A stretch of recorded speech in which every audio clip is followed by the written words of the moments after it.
Assalamualaikum warahmatullahi wabarakatuh. Apa kabar semuanya para pecinta YouTube channel Tobat 100% yang saya sayangi serta dirahmati dan dimuliakan oleh Allah Subhanahu wa taala. Pastinya saya selalu mendoakan kalian semua semoga panjang umur, sehat keluarga, banyak rezeki serta dijauhkan dari segala bentuk musibah dan diberkahi hidupnya oleh Allah Subhanahu wa taala.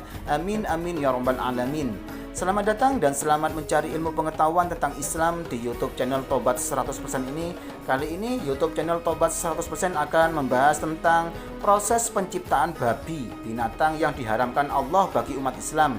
Namun sebelum saya membahasnya, langkah baiknya buat kalian yang masih belum mendukung YouTube channel Tobat 100% ini, segera dukung dengan cara tekan tombol like dan subscribe seperti berikut ini, agar kalian tidak tertinggal informasi mengenai ilmu pengetahuan serta amalan zikir dan doa-doa sesuai dengan ajaran Rasulullah SAW. Baik, terima kasih atas dukungannya. Semoga Allah membalas kebaikan kalian. Amin amin ya rabbal alamin. Proses penciptaan babi, binatang yang diharamkan Allah bagi umat Islam. Babi menjadi binatang yang diharamkan oleh Allah Subhanahu wa taala, bukan hanya dagingnya, tapi segala hal yang dihasilkan dari babi diharamkan untuk manusia. Lalu jika babi haram, mengapa Allah Subhanahu wa taala menciptakan babi? Dari beberapa sumber bincang syariah dijelaskan bahwa babi diciptakan sebagai bahan ujian untuk manusia. Seorang umat yang mampu menghindari segala hal yang berkaitan dengan babi, maka ia merupakan umat yang lulus dalam ujian Allah Subhanahu wa taala. Kisah penciptaan babi juga berkaitan dengan tikus dan kucing. Hal ini dijelaskan dalam sebuah buku berjudul Kisah Penciptaan dan Tokoh-Tokoh Sepanjang Zaman, karya Syekh Muhammad bin Ahmad bin Niyas. Dalam penjelasan saat itu, pada masa Nabi Nuh alaihissalam, bahtera Nabi Nuh yang juga ditumpangi hewan begitu penuh dengan kotoran hewan. Pada umat yang menumpangi bahtera itu kemudian melaporkan kepada Nabi Nuh. Setelah itu Allah SWT memberikannya wahyu kepada Nabi Nuh untuk memeras ekor gajah. Setelah melakukan perintah Allah SWT, kemudian muncullah babi jantan dan babi betina. Babi itu kemudian membersihkan kotoran-kotoran tersebut dan memakannya. Babi tersebut kemudian tiba-tiba bersin, dan tiba-tiba Allah menciptakan dari bersin tersebut hewan tikus jantan dan betina. Tikus tersebut kemudian berkembang biak dan kawanan tikus itu mulai menggigit merusakkan kayu-kayu di bahtera. Para umat yang mengetahui kembali melaporkan pada Nabi Nuh. Dari situ Nuh kemudian mengerahkan kawanan kucing untuk memangsa tikus, sampai akhirnya hingga saat ini tikus dan kucing bermusuhan.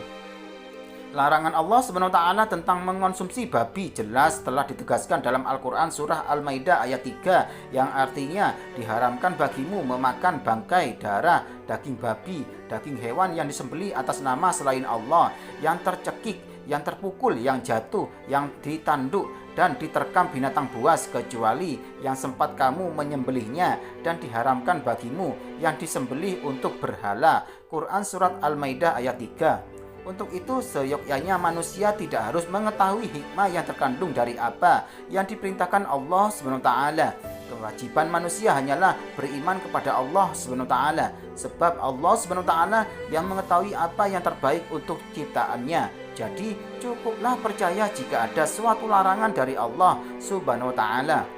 Dia tidak ditanya tentang apa yang diperbuatnya, dan merekalah yang akan ditanyai. Quran surat Al-Anbiya ayat 23. Diciptakannya babi itu dapat memberikan suatu pelajaran yang bisa dipetik, yaitu agar manusia tidak menjadi seperti babi. Hewan babi dicirikan dengan hidupnya yang malas dan rakus. Untuk itu kemudian Allah mengharamkan babi. Seperti diketahui, babi merupakan hewan yang kotor dan jorok karena juga memakan kotorannya sendiri dan bahkan memakan makanan yang telah dikencingi babi sendiri.